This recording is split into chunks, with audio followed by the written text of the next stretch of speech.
I bid you welcome. I welcome you to my house. Welcome to my house. Welcome to my home.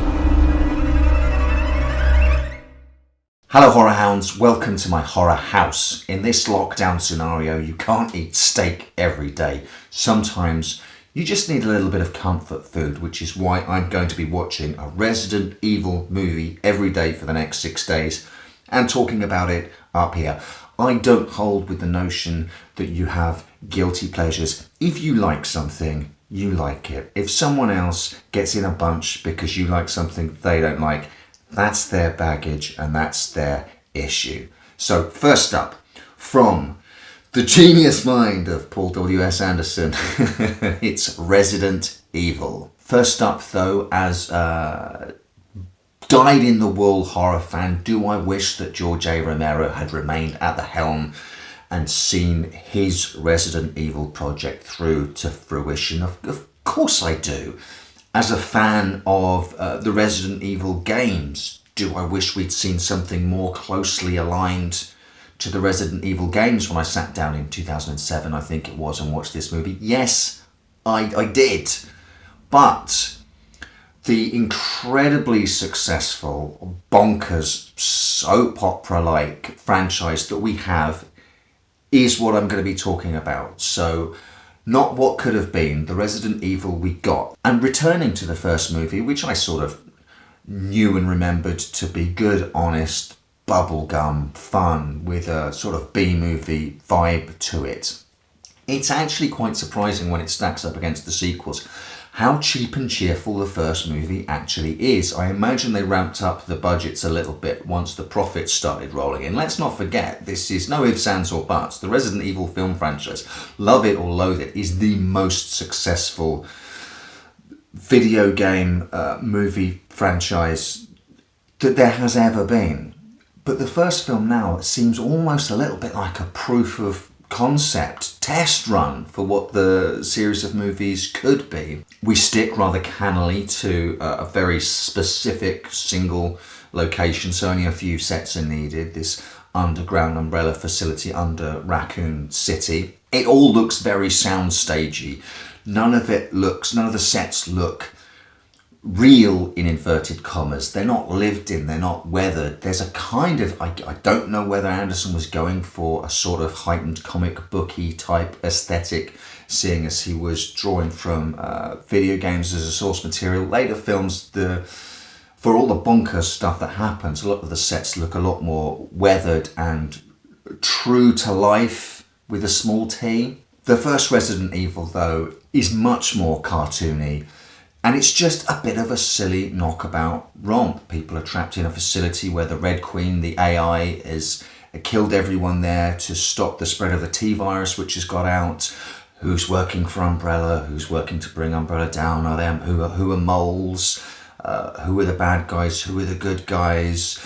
There's drugs, which of course characters to lose their memory. And at the centre of it all is Milla Jovovich as Alice, slowly regaining pieces of her memory to try and work out whether she's an Umbrella stool or whether she's actually the hero. So the zombie action is very much the seasoning to a recipe here that Paul Anderson wants to tell, and I completely get why Resident Evil fans of the games, felt completely let down. There are a couple of nods here and there. There are a couple of pretty cool zombie sequences, but this is not going to make anyone's top 10 zombie movies list. Or maybe it will, like I said earlier. You like what you like, and some people might think that this is their absolute favourite zombie movie, and more power to them if they love it. What you do have then is a sort of action-adventure movie that plays out in a horror scenario.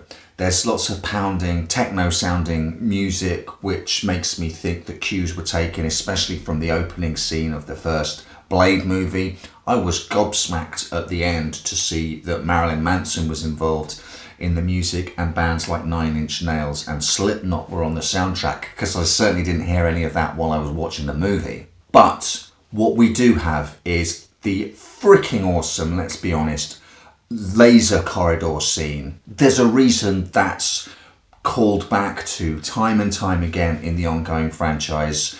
It's probably the best bit of the movie. That and the zombie dogs. I loved the zombie Dobermans and they looked great. More zombie dogs later on, much more heavily CG'd.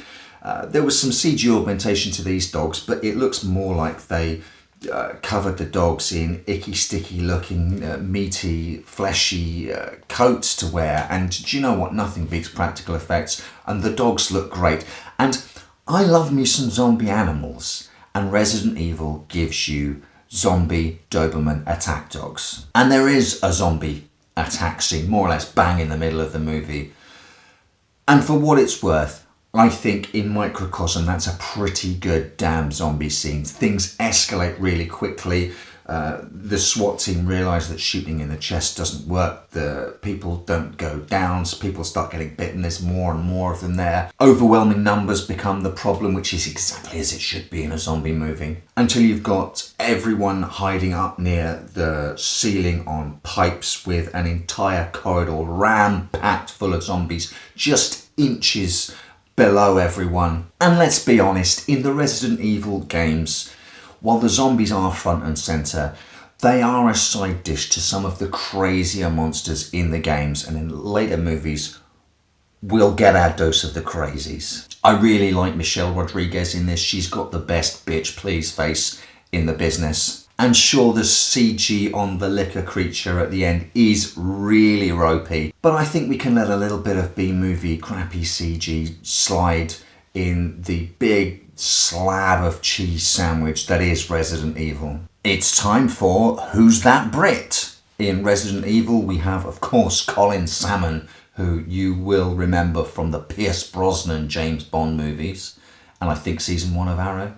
And James Purefoy from A Knight's Tale, Solomon Kane and John Carter. So this is the movie that started it all off and got Milla Jovovich starting on her, 14, 16 year run with this franchise, 6 movies, action heroine who never really gets the props I think she deserves for being front and centre, heralding her own franchise and being a real action hero to boot. And if you didn't like how little the first movie leaned into the series of games, at least that fantastic final shot of Alice plus shotgun in the middle of a devastated Raccoon City as the camera pulls out and out and out and out might have given you some hope that the next film will be more in tune with the Resident Evil that you know and love. We will find out tomorrow.